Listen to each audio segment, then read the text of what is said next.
బాబు భారతీయ జనతా పార్టీని వదిలేస్తారా? ఎందుకంటే వాళ్ళు ఇప్పుడు సీట్లు 20 దాకా అడుగుతున్నారు. 20 అసెంబ్లీ సీట్లు, తర్వాతన 10 ఎంపీ సీట్లు అడుగుతున్నారు అన్నట్టుంది. అయితే అది కేవలం ప్రచారం తప్పించి అమిత్ షా ఏమడిగారో చంద్రబాబుకి తెలుసు, చంద్రబాబు ఏం చెప్పారో అమిత్ షాకి తెలుసు. చంద్రబాబుకి తెలిసిన విషయం పవన్ కళ్యాణ్కి తెలుసు, అయితే గీతే లోకేష్కి తెలుసు, ఇంకెవ్వరికి తెలియదు, ఇంక్లూడింగ్ అచ్చెన్నాయుడికి. కాబట్టి పొత్తు వదులుకునే ధైర్యం ప్రస్తుతం చంద్రబాబుకి లేదు.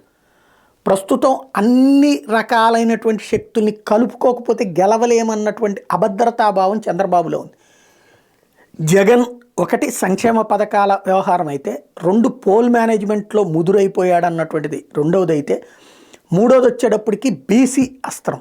ఈ 3 కూడా చంద్రబాబుకి తట్టుకోలేనటువంటి ఒక ఆందోళన కలిగిస్తున్నటువంటి అంశం.